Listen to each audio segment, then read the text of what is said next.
योजना कौन कर एई पियाज संठा टिके भाजीबी से दिन जो बरा करथिलटी हां सेइथिरु आउ अधे थिला आउ एबे अधरे कोबीटा मिसई की भाजीबी केते बड़ कोबी हिची हां बड़ कोबीटा सब हमें खाई परिया हां आज गोटे थरे नाइ नाइ अधा रांधी अधा पकेबी अधा आलू पकेबी अच्छा कोबी भजा करबो ना कोबी फ्राई करबो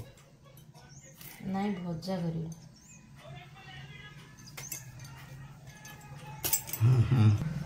ये बड़ कोबी तो टेस्टी लागबोनी बोधे नाइ टेस्ट लागियो लागबो बुढ़ा हितो जदी ना ना फ्रेश अछि देखो आलू भी थुई छी आ आमे थर फूलकोबी कटा चलती सेटा कोन बैगन बैगन भी पड़ियो ना बैगन पड़िबी बैगन भरता है भरता ओहो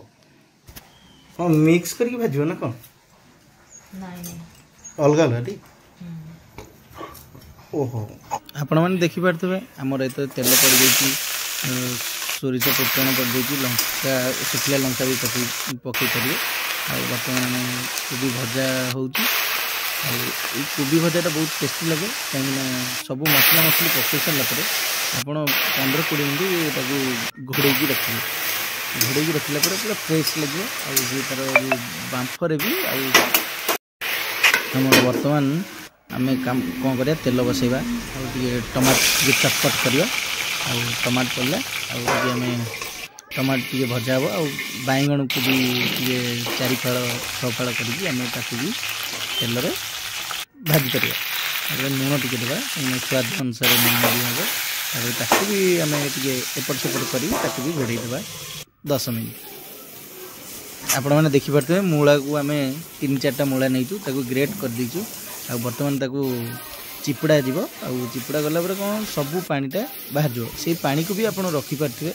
आते बड़े आप अटा दलिए से पानीटा को व्यवहार करेंगे आम कि गोटे स्पून नेलु अटा आदि आम कि मात्रा आम दबा आम टे जीरा पकेबा तादरे टे स्वादटा भल लगे आम कोबी भजा भी रेडी हो जाती आपण मैंने देखिपे आई कोबी भजा बहुत टेस्टी लगे आम टे तेल नवा फ्रीडम आदि लुण दबा आम जो पानीटा को आम जो ग्रेट करके जो रखाई से पानी आम अटा टी दलिया दली सारापर आम पुणी 15 मिनट रखा 15 मिनट रखला भितर आउटे जो बैगण भजाटा होता भी आम रेडी बर्तमान मैंने गोल गोल करवा जमी आप परोटा बनाती से ये करेंगे तापर सेकिवे सेकिला टे ब्राउन ब्राउन आसीज तापर जानवे टे है साइड साइड टे तेल दि जाव तेल गले टे फुल आउ भी खाया टे स्वाद लगे कहीं आम लुण टे देचे आ चीनी तादे दिहबनी चीनी देले मीठा लगे आपण मैंने देखिपे आमर